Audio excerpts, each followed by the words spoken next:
పొరపాటు కాదు అది. దావీదు ఏమన్నాడు?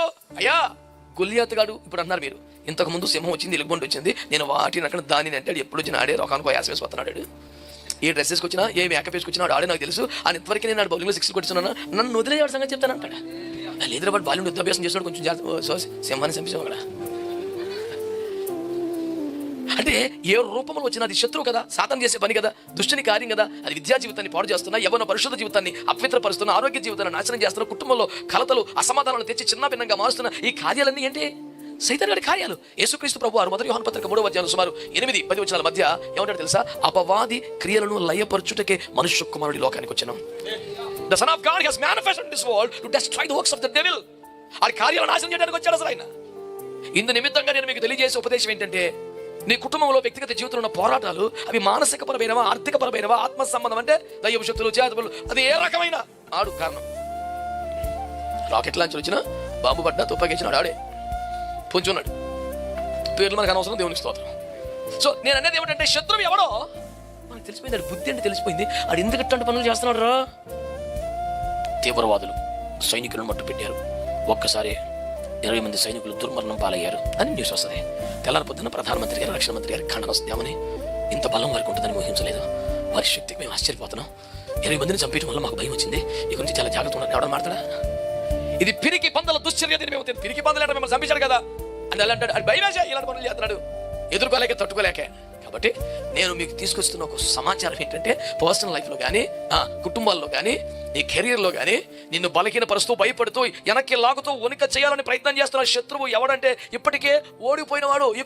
You can shout before him, "Hey devil, I know you are a defeated foe, you cannot stand before me, but I claim this victory in the name of Jesus." అని నిలబడి గట్టిగా మాట్లాడితే యేసు రక్తం ఏం చేయం.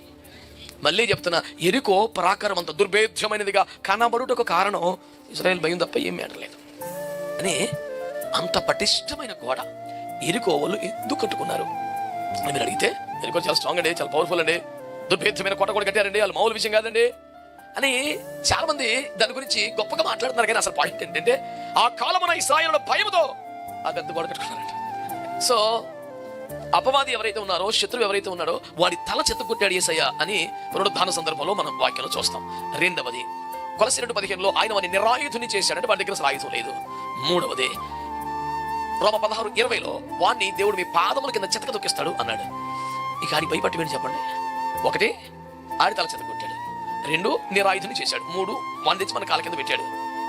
నేను భయపడితే దేవునికి భయపడలే, కానీ ఎవడు అసలు భయపడడానికి? ఏమండి? అందుకని పురుషోత్తమ చౌదరి గారి పాట పదే జ్ఞాపకం చేస్తాను. దేవునికి భయపడితే ఇంకేమై ఉండక్కర్ల మనకి. కడుపులో దేవుని భయం ఒకటి, అదే దేవుడు వస్తున్నాడు, అదే దేవుడు ఎక్కడ ఉంటాడు, అమ్మో దేవుడు ఒప్పుకోడు, దేవుని మనం తప్పించుకోవాలి, అయ్యో జాగ్రత్తగా ఉందా, ఒక దేవుని భయం ఒక్కటి ఉంటే ఇంకా అసలు ఏ భయం ఉండక్కర్ల. ఈనాటి ధ్యానము కొరకై పరిశుద్ధ గ్రంథమైన బైబిల్లో నుంచి యెహోషువ గ్రంథము 6వ అధ్యాయం. మీలో చాలా మంది కత్తులు లేకుండా యుద్ధానికి వచ్చినట్టున్నారు ఏమిట్రా? ఏమిటి కొత్త రకం యుద్ధం? దొరికిపోతారు. దేవునికి స్తోత్రం. ప్రమాదంలో పడకండి. ఆయన భక్తులందరి చేతిలో 2 అంచులు గల ఖడ్గం ఉన్నది, అదే వారికి ఘనతను బైబిల్లో ఉంది. బైబిల్ బరువు కాదు, అది మనకి భాగ్యం, అది మన ఘనత. కనుక paperless government, paperless school, smart class అనే పేరు చేతులు పూడు స్కూల్లోకి వెళ్ళినట్టే ఓ ఫోన్ వేసుకొని వచ్చేయకండి. చేతిలో బైబిల్ చాలా ఘనత, గొప్ప ఆశీర్వాదం. దాని బరువుగా మన జీవితాల్ని మోస్తుంది, అది మన బ్రతుకుల్ని కాపాడుతున్న దేవుడు. బైబిల్ మోయటం భాగ్యం అనుకోండి. ఆమేన్. రైట్. 6వ అధ్యాయం 1వ వచనం యెహోషువ గ్రంథం. ఆ కాలమున ఇశ్రాయేలీయుల భయము చేత ఎవడను వెలుపలికి పోకుండాను లోపలికి రాకుండాను యెరికో పట్టణ ద్వారము గట్టిగా మూసివేయబడెను. దేవునికి ఒక మంచి స్తోత్రం చెప్పండి. హల్లెలూయా. ప్రియులారా, ఈ పూట దేవుడు నాకు ఇచ్చిన సందేశానికి టైటిల్ చెప్పాలనుకుంటాను. ముందే యాక్చువల్గా చెప్పను కదా, లాస్ట్లో అంటుంటాను. ఆ టైటిల్ ఏంటంటే, మీరంటే అంటే దేవుని బిడ్డలంటే మీ శత్రువుని సైతానికి సత్యంత భయం. This is the title of the whole message. Hallelujah. యూజువల్గా వారు చేసే పనులకి, చేసే దుర్మార్గాలకి, పెట్టే కష్టాలకి, తెచ్చే ఆటంకాలకి కొందరు భయపడుతుంటారు. ఏమండి? నిజానికి వాడిది భయపెట్టే రేంజ్ కాదు అసలు. భయపడి వణికిపోతూ ఆ భయంతో చేసే కొన్ని చేష్టలు పిరికి వారికి భయం కలిగిస్తుంటాయి. తెలంగాణలో ఒక సామెత ఉంటుంది, వాడు బండసాటు కుంటోడు రకమరా అంటారు. అంటే ఒక రోడ్డు టర్నింగ్లో ఒక బండ ఉంటే దాని వెనకాల కుంటివాడు కూర్చొని నడుము మొదలుకొని పైకి కనిపించేలాగా గంభీరంగా ఉంటాడు మనిషి. 2 కాళ్ళు లేవు, నీ డబ్బు బంగారం పెట్టి అక్కడ లేచాలంటే చంపేస్తానంటాడంట. వాడి ఆకారం, వాడి సౌండ్ చూసి మామూలు లేతే నిజంగానే చంపుతాడని ఆడ పెట్టి పారిపోతున్నారు అందరూ. చివరికి ఒకడు వీడు కుంటివాడు అన్న సంగతి తెలిసినవాడు, గుర్తుపెట్టి ఉంటాడు కదా, లేస్తే చంపేస్తాను, బెడ అక్కడ పెట్టంటే లెగర చూద్దాం అన్నాడు అంటాడు. వీడు గబుక్కుని దూకేసి పారిపోయి ఇచ్చి పక్కన నేల మీద కాళ్ళు పెట్టేసుకొని, నీ దండం పెడతా, నేను దోచుకున్న దాంట్లో ఎంతమంది నీకు ఇస్తాను, ఎవడికి జబ్బాకి మాట అంటున్నాడంట. అంటే వాడి అసలు సంగతి తెలిసిన వాడికి చాలా ధైర్యం ఉంటుంది. వాడి వ్యవహారం తెలియకుండా వాడి సౌండ్ మాత్రం విని, వామో ఎందుకు వచ్చిందిరా బాబు అని డబ్బులన్నీ కష్టాచితం వాడికి ఇచ్చి పారిపోతున్న వాడు చాలామంది ఉన్నారు. సో అపవాది ఎవరైతే ఉన్నారో, శత్రువు ఎవరైతే ఉన్నాడో వాడి తల చెత్తగొట్టాడు యేసయ్య అని పునరుద్ధాన సందర్భంలో మనం వాక్యంలో చూస్తాం. రెండవది కొలస్సీ 2:15 ఆయన వాడిని నిరాయుధుని చేశాడంటే వాడి దగ్గర అసలు ఆయుధం లేదు. మూడవది రోమ 16:20 వాణ్ణి దేవుడు మీ పాదముల కింద చితక తొక్కిస్తాడు అన్నాడు. ఇక ఆడికి భయపట్టి ఏంటి చెప్పండి? 1 ఆడి తల చెతగొట్టాడు, 2 నిరాయుధుని చేశాడు, 3 వాడిని తెచ్చి మన కాళ్ళ కింద పెట్టాడు. ఈయన భయపడితే గీపడితే దేవునికి భయపడలే కానీ ఆడు ఎవడు అసలు అడిగి భయపడడానికి? ఏమండి? అందుకనే పురుషోత్తమ చౌదరి గారి పాట పదే జ్ఞాపకం చేస్తాను. దేవునికి భయపడితే ఇంకే భయం ఉండక్కర్లా మనకి. కడుపులో దేవుని భయం ఒకటి, అరే దేవుడు చూస్తున్నాడు, అరే దేవుడు ఎక్కడుతాడు, అమ్మో దేవుడు ఒప్పుకోడు, దేవుని మనం తప్పించుకోవాలి, అయ్యో జాగ్రత్తగా ఉందా, ఒక దేవుని భయం ఒక్కటి ఉంటే ఇంకా అసలు ఏ భయం ఉండక్కర్లా. ఆ ఒక్క భయం లేకుండా తప్పు చేస్తున్నప్పుడు, తప్పు చూస్తున్నప్పుడు, వ్యర్థమైనటువంటి ప్రయత్నాలు, ఆశ కలిగి ఉన్నప్పుడు దేవుడు చూస్తున్నాడనే భయం లేకుండా బతికితే ఈ జీవితానికి ఎన్ని భయాలు రాకూడదు అన్నీ వచ్చేస్తాయి. అన్ని తప్పించుకుంటాక ఒకటే పరిష్కారం, దేవుని భయం. స్తోత్రం అనండి, హల్లెలూయా. ఎగ్జాక్ట్ మెజర్మెంట్స్ లేవు కనుక నేను గూగుల్ చేసి చూశాను. ఎరికో కోట కూడా ఎట్లా ఉండింది అని అంటే, ఏమండి 12 to 15 feet ఎత్తులో ఉందట ఆ ఎరికో గోడ యొక్క ఎత్తు. ఏమండి? దాని వెడల్పు మందం 6 అడుగులు ఒకవైపు నుంచి చూస్తే. ఏమండి? యాక్చువల్గా ఇంకో ట్రాన్స్లేషన్ 6 to 8 meters అని రాశాడు. ఓకే, ఇలా చూసుకుంటే దాన్ని మొత్తం కైవారం 9 ఎకరాల్లో కట్టారని ఆ గోడను కొలత ఇస్తే అడుగులు లెక్కైతే 9 అడుగులు వస్తుంది, 9 ఎకరాలు వస్తుంది. ఏమండి? అది ఎంత భయంకరమైనటువంటి పరిస్థితుల్లో ఉన్నది అని అంటే, దాని మీద ఒక రథం గోడ మీద పరిగెత్తుద్దంట. గుర్రాల రథం ఒకటి ఆ ప్రహరీ గోడ మీద పరిగెడుతుందంటే అది ఎంత వెడల్పు ఉంటుంది అంటే, దాని ఎత్తు, దాని వెడల్పు, దాని స్ట్రెంగ్త్ అంతా చూస్తే మనకు ఆశ్చర్యం వస్తుంది. దాని గొడవలు దాని గురించి మనకి ఎందుకండి? ఆ గోడ ఎంత స్ట్రాంగ్ ఉంటే మనకి ఎందుకు, అంత బలంగా ఉంటే మనకి ఎంత ఎత్తు లవ్ మనకేం సంబంధం అంటారేమో, కానీ అంత పటిష్టమైన గోడ ఎరికో వాళ్ళు ఎందుకు కట్టుకున్నారు అని మీరు అడిగితే, ఎరికో చాలా స్ట్రాంగ్ అండి, చాలా పవర్ఫుల్ అండి, దుర్భేద్యమైన కోట కూడా కట్టారండి, వాళ్ళు మామూలు విషయం కాదండి అని చాలామంది దాని గురించి గొప్పగా మాట్లాడుతున్నారు. కానీ అసలు పాయింట్ ఏంటంటే, ఆ కాలమున ఇశ్రాయేలుల భయముతో వాళ్ళు పెద్ద గోడ కట్టుకున్నారంట. If you come to know the original issue and the secret of behind everything, మన నవ్వు వస్తుంది, ఆశ్చర్యం వేస్తుంది. ఇదా మ్యాటరా? ఏంట్రా బాబు అసలు ఆ కోట కూడా ఏంట్రా, దాని మీద రథం పరిగెడతాం ఏంట్రా, అసలు ఎంత పెద్దగా ఉంటాం ఏంట్రా, అమ్మో బాబోయ్, ఇలా మనం ఊహించుకోండి. కానీ అసలు ఎందుకంత పెద్ద గోడ కట్టారు అని చూస్తే చెప్పండి. ఈ కొలతలన్నీ కూడా అమాయకమైనవి. కానీ అసలు ఒరిజినల్ చెప్పాలంటే ఆ ప్రాకారం మీద ఇల్లు కట్టుకుందంట ఓ మహాతల్లి. ఎవరు? గోడ మీద ఇల్లు కట్టిందంట. ఇప్పుడు ఏ రకం చూసుకున్నా జగన్ ఇల్లు కానీ చింతన ఉండాలి కదా, గోడ మీద కట్టిస్తుందంట ఇల్లు. అందులో మళ్ళీ మిద్దే, అంతస్తులు, దైవజనుల్ని కాపాడటం, తన బంధుమిత్రులను తీసుకొచ్చి పెట్టడం. అంటే ఆ గోడ ఎంత పెద్దగా ఉందో చెప్పడానికి ఆవిడ సాక్ష్యం కూడా విందాం. అసలు 2వ అధ్యాయం 10వ వాక్యం 11 చదవండి. యెహోషువ గ్రంథమే 2వ అధ్యాయం 10-11. మీరు ఐగుప్తు దేశంలో నుండి వచ్చినప్పుడు మీ ఎదుట యెహోవా ఎర్ర సముద్రపు నీరును ఎలాగో ఆరిపోజేసినో, యోర్దాను తీరమునున్న అమోరీయులు 2 రాజులైన సీహోనుకును ఓగుకును మీరేమి చేసితిరో, అనగా మీరు వారిని ఎలాగో నిర్మూలము చేసితిరో ఆ సంగతి మేము వింటిమి.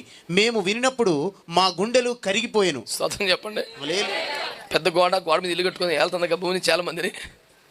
ఏమండి? ఇవిడ అంటుంది, అయ్యా మీ ఎదుట దేవుడు ఎర్ర సముద్రమును ఆరిపోజేసిన సంగతిని, బాషాను రోజైన ఓగును సీహోనును చంపిన విషయం మేము వినగా మా గుండెలు మాలో.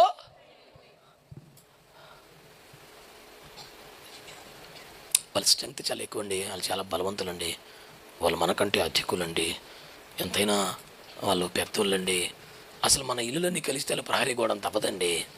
కరెక్టే, కానీ ఎందుకు అంత గోడ కట్టేశారు బాబుని అడుగు. కారణం ఏంటి తెలుసా? ఆ కాలమున ఇశ్రాయేలుల భయముతో వారంత పెద్ద గోడ కట్టుకున్నారు. అమ్మో వీళ్ళు ఎప్పుడైనా వచ్చి పడిపోతారు, అమ్మో వీళ్ళని మనం తట్టుకోలేము, వీళ్ళని గెలవలేమని శత్రువు యొక్క దుర్భేద్యమైన కోటలను గోడలను ఏర్పాట్లను చూస్తే ఆడు మన భయానికి ఎన్ని చేస్తున్నాడంట. స్తోత్రం చెప్పండి. మన బ్యాటింగ్ లైనప్ స్ట్రెంగ్త్ అర్థమవుతుంది కదా, బౌలర్ ఎక్కువ ప్రాక్టీస్ చేస్తాడు. వాడు లెంగ్త్ చూసి లైన్ చూసి అడవాడు చూసి టెన్షన్ పడిందానికి వాడు మనల్ని చూసి టెన్షన్ పడి ప్రాక్టీస్ చేసేది. వాడు 140 వేస్తాడంట బాబు, పక్కన తెలితే బుల్లెట్ వెళ్ళినట్టు ఉంటుందంట. Okay, why all this practice? నీ భయం పట్టుకుంది అడిగి. అమ్మ నొక్కరిని అవుట్ చేస్తే చాలరా బాబు, వాడు చాలా దుర్మార్గుడు, అడుగు అడకట్టేసి ఉంచున్నాడు. ఆడిని అవుట్ చేస్తే మా టీం అయిపోయినట్టారా? నీ మీద స్పెషల్ ఫోకస్ పెట్టారు. నువ్వంటే అంత భయం, ద్వేషం, కక్ష, పోడా, భయం. ఈ రోజు నిన్ను బాధించే శత్రువు ఏదైనా ఎవరైనా ఏదైనా, కొంత శత్రువు అంటే ఏంటి? మనకి ఒక రోగం ఒక శత్రువు అవ్వచ్చు, ఒక పేదరికం శత్రువు అవ్వచ్చు. ఎవరి దుష్టుడు సాతాను రకరకాల తాంత్రిక మాంత్రిక ప్రయోగాలు చేసి మన జీవితాలు చిన్న చాలామంది కదండి, చాలామంది జీవితాలు.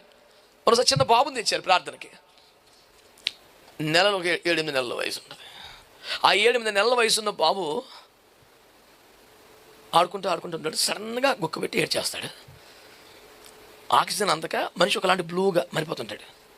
ఇంకా చనిపోతాడేమో అన్న పరిస్థితి. ఆ ఏడుపుని ఎవరు ఆపలేరు. ఇంకా ఉన్న పలంగా హాస్పిటల్కి తీసుకెళ్తే చాలా ఉత్తమ డాక్టర్స్ పరిశీలన చేసి ఎమర్జెన్సీ ట్రీట్మెంట్ అంతా చేస్తూ ఎన్ని రకాల ఇన్వెస్టిగేషన్స్ చేసినా అబ్సల్యూట్ నార్మల్ రిపోర్ట్స్ వస్తున్నాయి. ఇక చనిపోతాడు అన్న మూమెంట్లో చివరి క్షణంలో ఆడు మళ్ళీ హోస్ట్లోకి రావటం, మెల్లిగా గంటకి ఆ బ్లూ కలర్ అంతా పోవటం, నార్మల్గా అవటం, ఒక గంట కాదు కోలుకోవటం, మళ్ళీ ఆడుకుంటూ ఉంటాడు, కాలు చేతులు కొట్టుకుంటాడు, మళ్ళీ పంపించేస్తారు. ఇలాగ చాలాసార్లు అయితే డాక్టర్స్ మరి ఎందుకు అవుతుందో అర్థం కావట్లేదండి. నిజానికి అయితే కంప్లైంట్ ఏం లేదు, అన్ని అబ్సల్యూట్ నార్మల్ రిపోర్ట్స్ వస్తున్నాయి, మాకు ఇలాంటి కేసు హిస్టరీ కూడా ఇప్పుడు మేము చూడలేదు, ఇలా చెప్పి పంపిస్తారు డాక్టర్స్. ఆయన తీసుకొస్తే ఇంత పెద్ద పెద్ద డాక్టర్లకు అర్థం కానీ మనకేం తెలుస్తుంది? వైద్యం అయితే మనకు తెలియదు, దయ్యంగడి మ్యాటర్ అయితే మనకు బాగా తెలుసు. ఇది ఆడు చేసే పనే. ఎందుకంటే దావీదు ఒక బాలుడుగా ట్రీట్మెంట్ చేశారు ఆయన్ని, నువ్వు బాలుడురా అని చెప్పి అన్నారు. కానీ గొలియాతు విషయంలో ఏమన్నాడు? అయ్యో నా అరణ్యములో తండ్రి మందన మేపుచుండగా సింహం ఒకటి ఎలుగుబంటి రాగా నేను దాన్ని చంపానంటాడు. వాటిని అనకుండా ఏకవచనం వాడు ఏంటంటే ఇంగ్లీష్ వర్షన్ చూశాను, హిందీ బైబిల్స్ అన్ని ఒకటి ఏకవచనం ఉంది. అంటే పొరపాటు కాదు అది. దావీదు ఏమన్నాడు? అయ్యా గొలియాతు గాడు ఇప్పుడు అంటున్నారు మీరు, ఇంతకుముందు సింహం వచ్చింది, ఎలుగుబంటి వచ్చింది, నేను వాటిని అక్కడ దానిని అంటాడు. ఎప్పుడు వచ్చినా ఆడే రొకానుకో యాసం వేసుకొస్తున్నాడు. ఏ డ్రెస్ వేసుకొచ్చినా ఏ మేకప్ వేసుకొచ్చినా ఆడే నాకు తెలుసు అని ఇంతవరకు నేను ఆడు బౌలింగ్లో 6 కొట్టిస్తున్నాను, నన్ను వదిలేవాడు సంగతి చెప్తాను అంటాడు. లేదురా వాడు బాల్యం యుద్ధాభ్యాసం చేస్తున్నాడు, కొంచెం జాగ్రత్త, సింహాన్ని చంపించాం అక్కడ.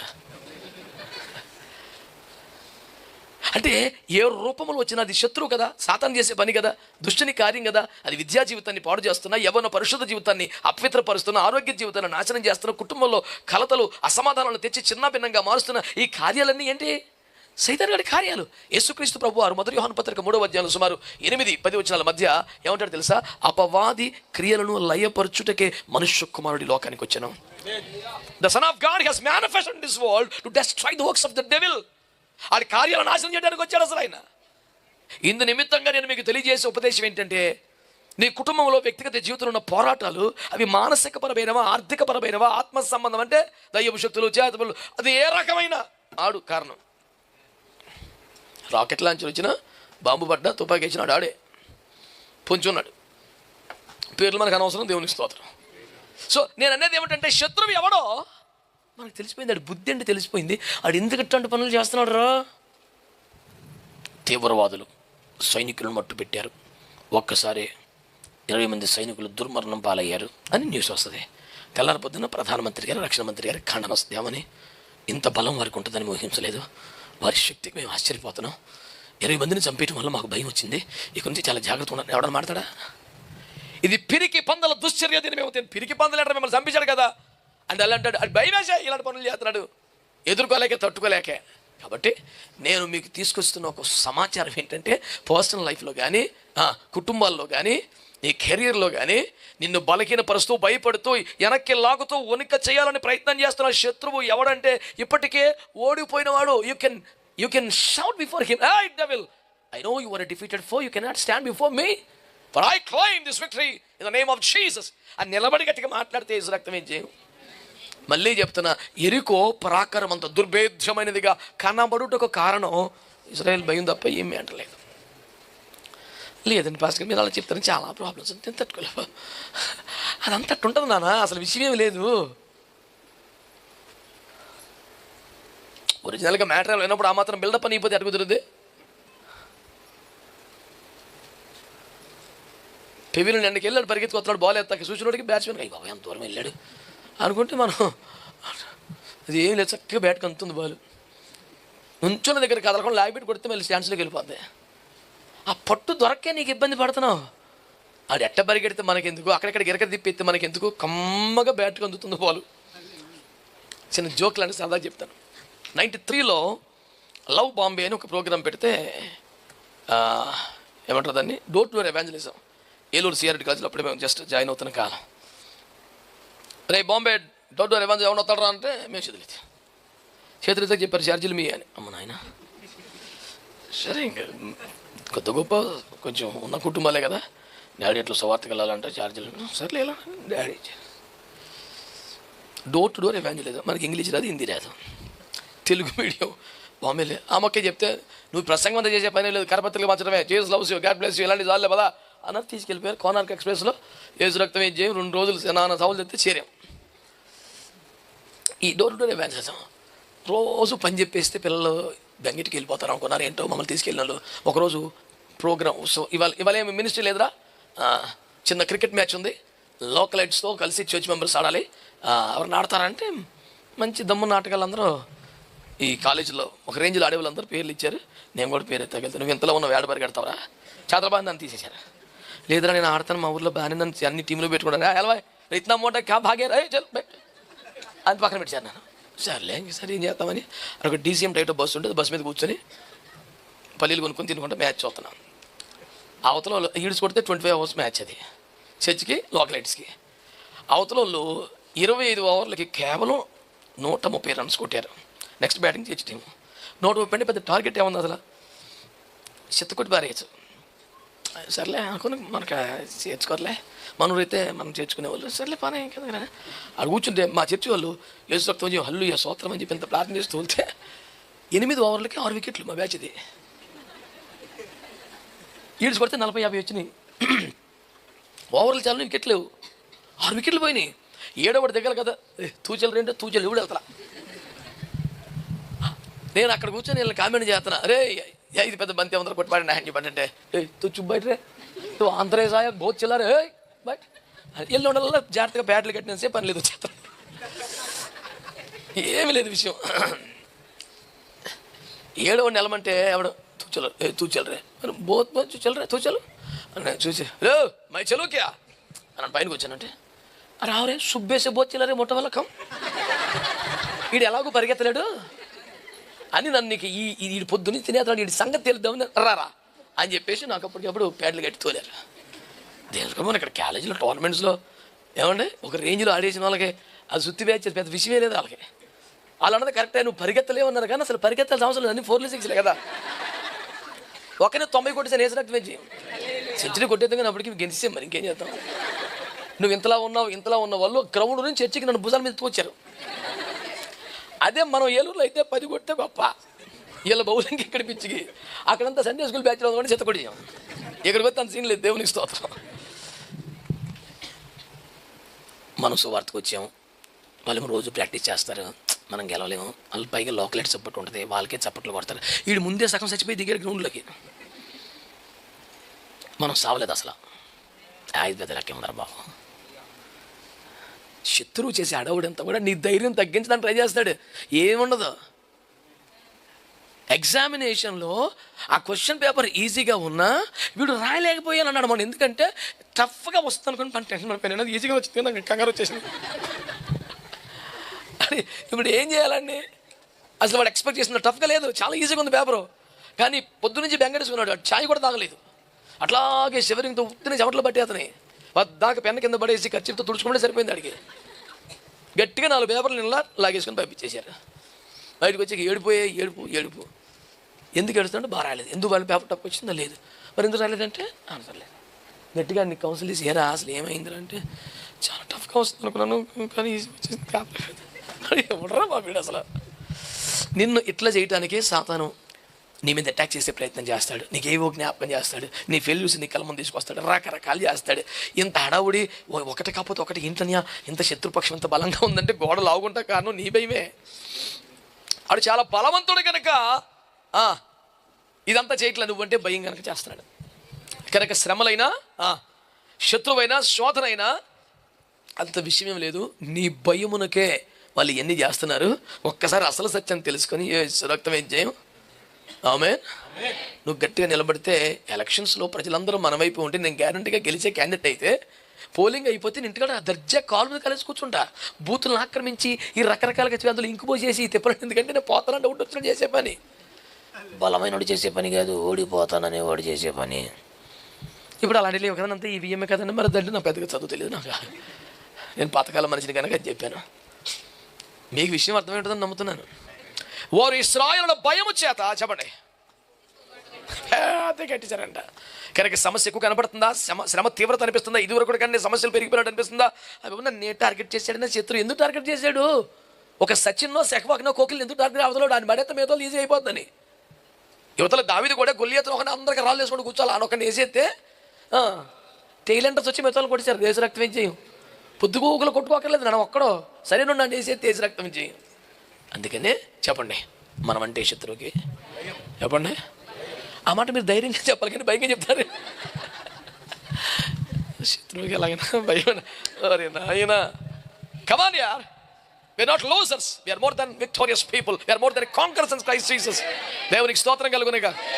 అది చదువైనా, వ్యక్తిగత జీవితమైనా, ఉద్యోగ జీవితమైనా, ఆర్థిక వ్యవహారాలైనా, ఆత్మ సంబంధమైన పోరాటమైనా క్రీస్తు యేసు నందు అత్యధిక విజయం గల దేవుని బిడ్డలు మనం. we are more than conquerors in Christ Jesus. క్రీస్తు యేసు నందు అత్యధిక విజయం పొందిన వారు దేవునికి స్తోత్రం కలుగునుగా.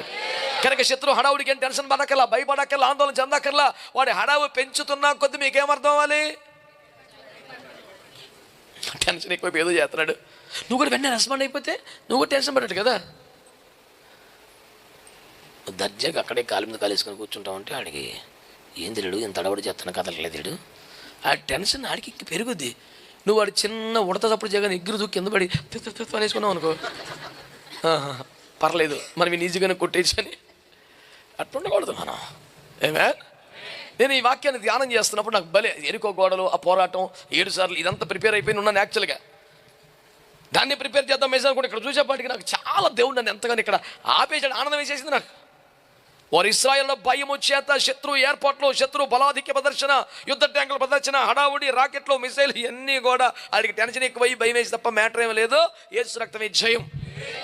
నీ వ్యక్తిగత జీవితం మీద, నీ కుటుంబం మీద శత్రువు అటాక్ చేస్తున్నట్టుగా కనబడితే వాడు మహాబలవంతుడు కనుక, నువ్వు బలహీనుడివి, బలహీనరాలు కనుక కాదు, వాడు నీకు భయపడి చేస్తున్న హడావుడి అంతది. దేవునికి స్తోత్రం కలుగును గాక. ఎర్ర సముద్రమే పాయలైపోతే, ఎరుకయ్య కూలిపోతే, యోర్దానే ఎక్కడో ఎండిపోతే నేను భయపడాలి. 100 రకాల కాంపిటేటివ్ ఎగ్జామ్స్ రాసి ఒకేసారి 5-6 ఉద్యోగాలకు ఎంపిక అయిపోయి ఏది సెలెక్ట్ చేసుకోవాలో అర్థం కాక వాళ్ళు ఏది బెటర్ అని ఆలోచిస్తున్న వాడి దగ్గరికి వెళ్ళి కొత్తగా రేపు నుంచి పరీక్ష అంటే కదా టెన్షన్ ఉందంటే ఆడికి ఎందుకు ఉంటుంది, కొట్టుకొస్తున్నాడు ఆడు.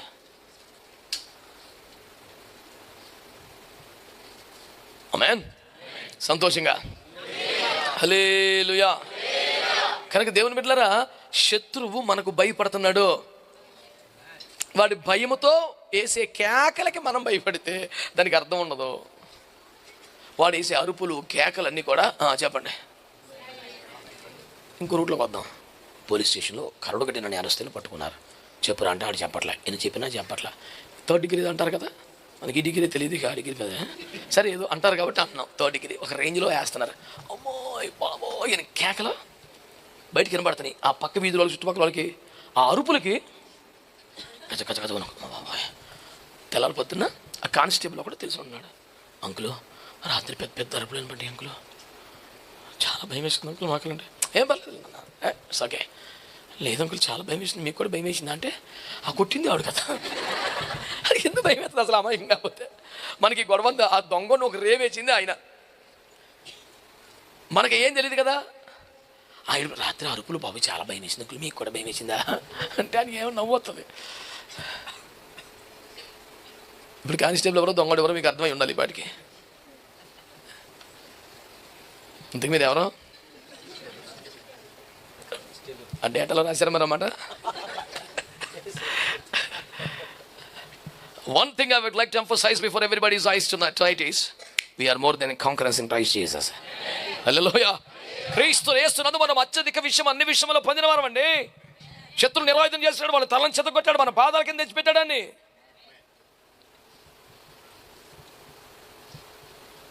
అంచేత దేవుని బిడ్డలారా మనం బెంబేలు ఎత్తిపోతాకేమీ లేదు. అదంతా జస్ట్ గేమ్ ప్లాన్ అంతే. మనల్ని మెదరగొట్టి అల్లగొట్టి కంగారు చేసి కన్ఫ్యూజ్ చేసి ఏదో అడవుడు చేద్దాం ట్రై చేస్తాడు తప్ప వాడి దగ్గర నిజానికి విషయం లేదు. వాడి తల చితికిపోయింది, వాడి దగ్గర ఆయుధాలు మొత్తం లాగేసాడు, మనం తీసుకొచ్చి కాళ్ళ కింద పెట్టేశాడు. ఏమైనా ఉంటే గింటే కాళ్ళ కింద ఉన్న నీవు వాడిని ఏమైనా నువ్వు కొంచెం విసులుబాటు ఇద్దామని కాలు తీస్తాడు, ఏమన్నా పైకి వస్తాడేమో, కానీ నువ్వు తొక్కి పెట్టి ఉంచితే మ్యాటర్ ఏం ఉండదు. యేసు రక్తమే. దేవునికి స్తోత్రం చెప్పండి. హల్లెలూయా.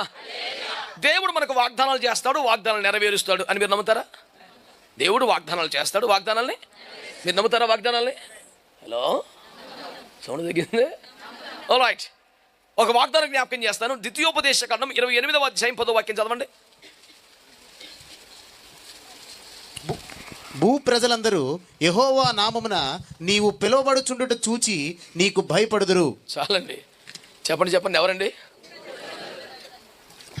బలహీనులు, మెజారిటీలు, మనము మైనారిటీలము. సండే స్కూలు మీకేమైనా బాగుపడుతుందా? భూ ప్రజలందరూ యెహోవా నామమున పిలువబడుట చూచి నీకు. ఇందాక ప్రారి గోడ మీద ఇల్లు కట్టుకొని కూర్చుంది కదా ఎవరావిడే? ఆవిడేమంటుంది? ఆయన మీ ఎదురు సముద్రమును ఆరిపోజేసిన సంగతిని వెలగా మా గుండెలు మాలో కరిగిపోతున్నాయి. స్పెషల్గా ఒక పేరును మెన్షన్ చేసింది, ఓగు అని. భాషాను రాజువాడు. వాడి మంచం ఇనప మంచం అంట. దాని పొడుగు 9 అడుగులు. అడుగు భారీ కాయుడు, ఒక జైంట్ పర్సనాలిటీ. వాడిని చూస్తేనే ఉత్తర దేశం రాజులు చెమటలాటేసి యెహోషువ మెల్లడి సింపిసి నరికొచ్చేసారు. అందుకని వారు 31 మంది రాజులను చంపినా పదే ఆయన బాషాను రాజును ఓగుని చంపినంటే వీళ్ళందరూ పెద్ద లెక్క దాన్నే వేసేసినప్పుడు వాడి శవాన్ని కూడా బయట చెక్కబల్లేసి పడుకు పెడితే కావదా, ఆయన మంచం తేవాల్సిందే. 9 అడుగులు. అడొక జైంట్ పర్సనాలిటీ కదా, భయంకరమైన మనిషి కదా. పదే ఆ పేరు చెప్తే కారణం అది. అయ్యా, ఎర్ర సముద్రం మీద ఆరిపోయిన సంగతి భాషాను రోగును రాజన ఓగుని చంపిన విషయం వినగా మా గుండెలు మాలో కరిగి భయం వేసిపోతుంది. దేవుని వాగ్దానం ఏంటి తెలుసా? మీరు యెహోవా నామమున పిలువబడుట చూచి భూ ప్రజలందరూ మీకు మీ భయం, మీ బెదురు వాడి మీద పెడతారు. దేవునికి స్తోత్రం కలుగునగా. హల్లెలూయా. ఆదికాండం 9వ అధ్యాయంలో నోవతో మాట్లాడుతూ మీరు ఫలించి అభివృద్ధి పొంది విస్తరించండి అంటూ ఆ సీక్వెన్స్లో ఒక మాట అంటాడు. మృగములు, పశువులు, అన్ని రకాల జంతువులు, వాటి మీద మీ భయమును బెదురును పెడతానన్నాడు. హల్లెలూయా. చెప్పలేసిన తాజము అలా తడిగిప్పి దాన్ని చూస్తేనే జ్వరం వచ్చేది కదా. ఈ పాములు వాళ్ళందరూ చెప్పే సమాచారం ఏంటంటే దానికి భయం అయితేనే అటాక్ చేస్తుంటుంది. అది ఇటు నుంచి ఈ పక్క నుంచి వెళ్ళిందని తెలిస్తేనే జ్వరం వచ్చేది తిరిగి, చూసి కాదు. ప్రశాంతం కూర్చున్నాడు, ఇందాక ఇటు పాము వెళ్ళిందంటే కప్పుకుని కాలిపైకి అయితే మంచం ఏంటంటే సహజంగా జరిగేది. ఇక్కడ ఎదురొచ్చి పడికిప్పింది అనుకో, తండ్రి నీ చేతికి నా ఆత్మను అప్పగించుకున్నాను, రక్తం ఏం చేయి, ఇంకా ఏమన్నా చిన్న చిత్తగా పొరపాటు క్షమించారు ఆయన. యోగ నరకంలో కాలుకొని సరిధిలో ఉండి కృప దయచేయి తండ్రి అంటే అది గ్యారెంటీకి చంపేస్తుంది, నేను చచ్చిపోతానండి ఆకపారం చేసుకుంటాడు. భయానికే సగం చచ్చిపోతున్నాం సార్ మనం. ఈ చిన్న కష్టాలు, శోధనలు, పోరాటాలు, పరిపత్తి, దానికి చచ్చిపోవడమే. నా దేవుడు ఉన్నాడు, ఆయన పక్షంగా యుద్ధం చేస్తాడు, విజయం ఇస్తాడు, ఒక విశ్వాసం, నిరీక్షణ ఉంటే అసలు నీకు సత్య పని ఏముంది అసలు?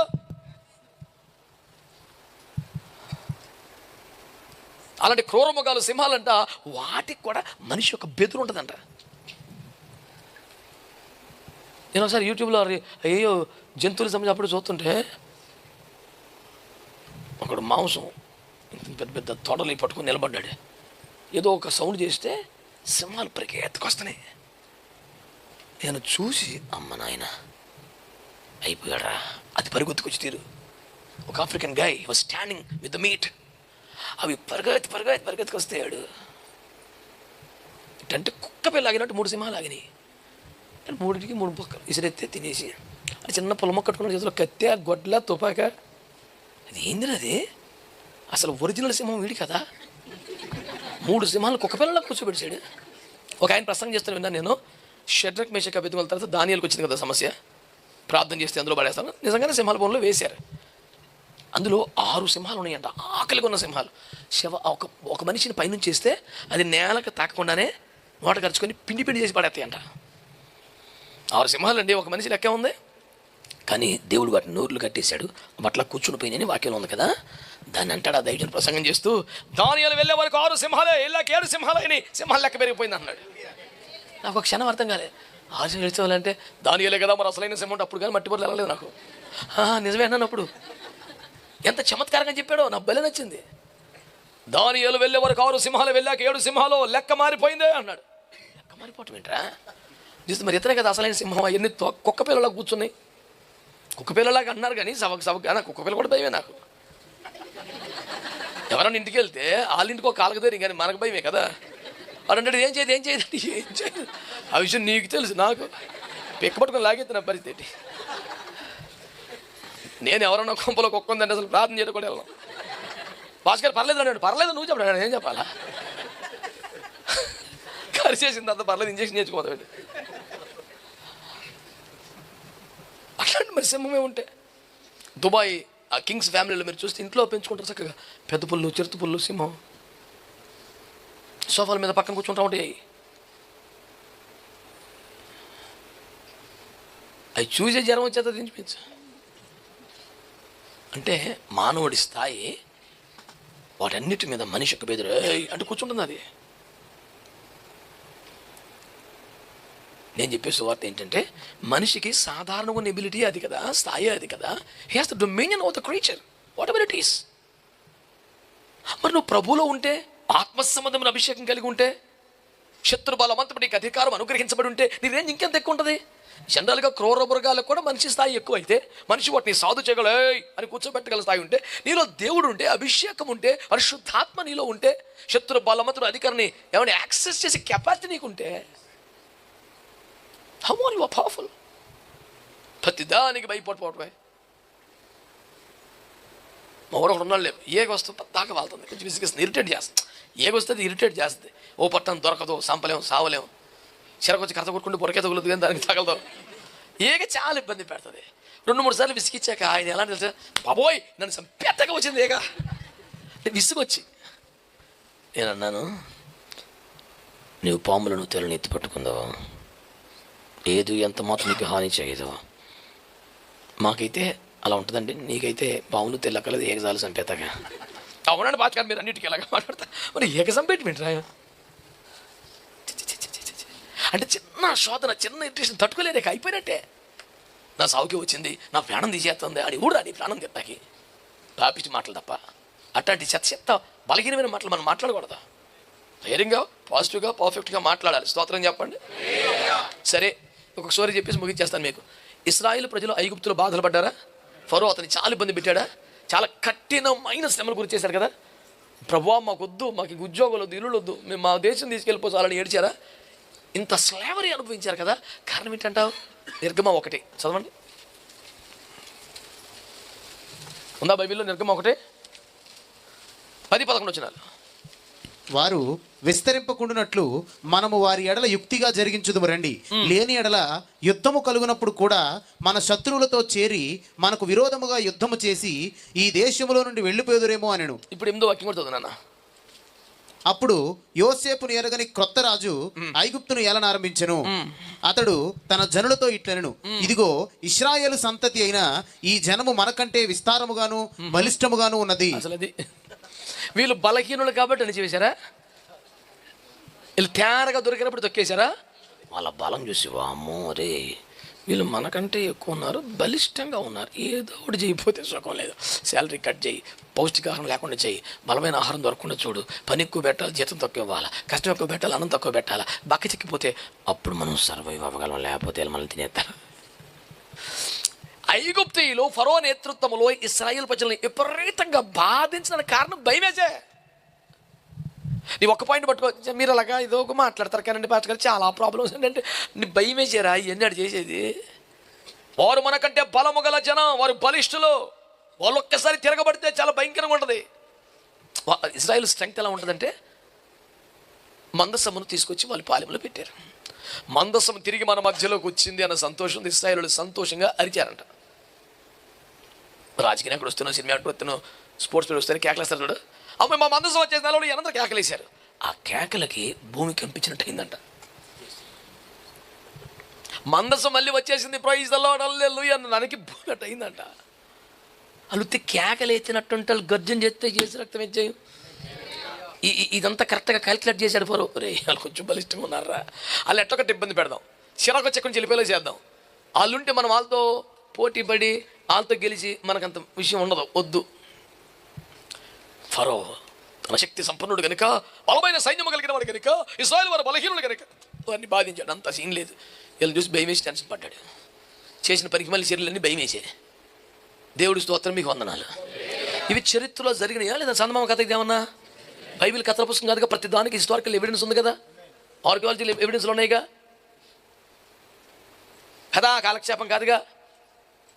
విచిత్ర కాశీ మధ్యల కథలు, బేతాళుడి కథలు, సింధుబాద్ కథలు కాదే చరిత్ర అండి. భారతదేశంలో మొఘలుల సామ్రాజ్యం ఎలా ఉండిందో, భారతుని రాజ్యం ఎలా ఉండిందో, ఇవన్నీ కూడా ఎలాగో వాస్తవాలని చరిత్రను మనం నమ్ముతున్నాము.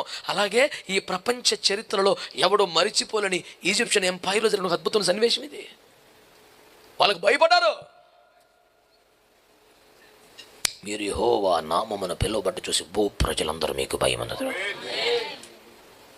లాస్ట్ అండ్ ఫైనల్ మొదటి సమయాల గ్రంథం 18:14